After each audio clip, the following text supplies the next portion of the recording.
when it comes to your health and healthcare, I always try to look for principles and laws. And this is what I'd recommend for you to do the same as well. Rather than looking at a trend or a fad, those can turn out to be disastrous sometimes in the long term. But we know something's been around for 20, 30, 40 years, and it's been, for the most part, unchanging, other than maybe improving over time, and we know it's going to stand the test of time in terms of health and healthcare. And the cool thing is about that, these same principles repeat in wealth, in relationships, and really anything that you can look at in life. So let me bring that back full circle. This is a really interesting study that they did on Medicare patients that had low back pain. And they had patients that looked at two different groups. Ones that went in with low back pain and they got opioids. So they got pain medications for the treatment of their low back pain. And they had another group that went and saw a chiropractor and they got chiropractic adjustments. And this is, I had to read this twice because I didn't quite catch it the first time, but they found that the opioid group that went and got pain relief from opioid medications, that their cost, Medicare coverage and out-of-pocket cost, was 58% lower initially than if they were renting to get chiropractic adjustments, which is a little surprising me because chiropractic is very, as far as overall costs in terms of healthcare, is very, very low. But it's 58% cheaper, if you will, to do the opioid treatment initially than it was to do chiropractic treatment.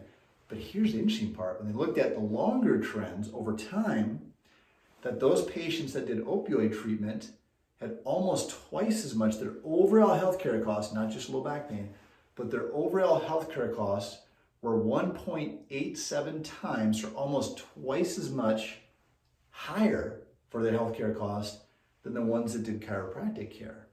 Now, what I can extrapolate from that, my belief is, that's because they were correcting the cause of the problem. So not only did they get probably some pain relief from their low back pain, but their body was healing and functioning better. So remember that the symptom, the back pain, the neck pain, that's the end result. That's the symptom, not the cause of the problem. So if you're just treating a symptom with an opioid medication, you're not going to get healthier, right? In fact, you're going to get sicker or have side effects of these medications. You don't have low back pain because you have a lack of painkillers in your body. There's something that's causing that. And so we look at, relationships, right? You can make a quick connection with somebody, but to build a strong relationship, it takes time. Money, you can get rich very quickly, you can make money very quickly, but to actually build wealth, it takes time. And it's the same thing with health. In chiropractic, we're looking more at the long term, right? You can get instant relief from adjustment, but one adjustment is probably not going to correct your spine in most instances, especially if you're an adult, especially if you're Medicare. You probably had the problem for a long time, for most people. I'm generalizing here.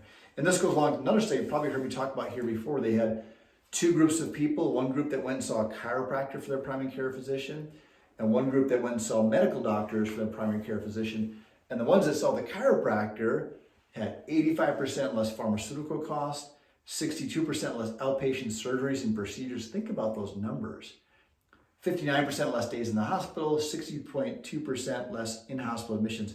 This is over a 7-year period of time. So you can imagine the cost was dramatically less, right? So look for principles and laws, and chiropractic is healthcare. So we recommend it. What do we do in our family? And I'd recommend that you check into it. It's up to you how you handle your healthcare, but look at medical care, traditional medical care, drugs, surgery, things like that, for more crises care and more emergency care.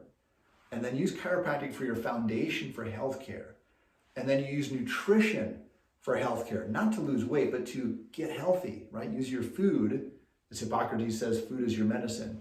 And use exercise, again, not to lose weight, but to get healthy. Now, if you eat healthy and exercise and you need to lose weight, and as a byproduct you lose weight, awesome.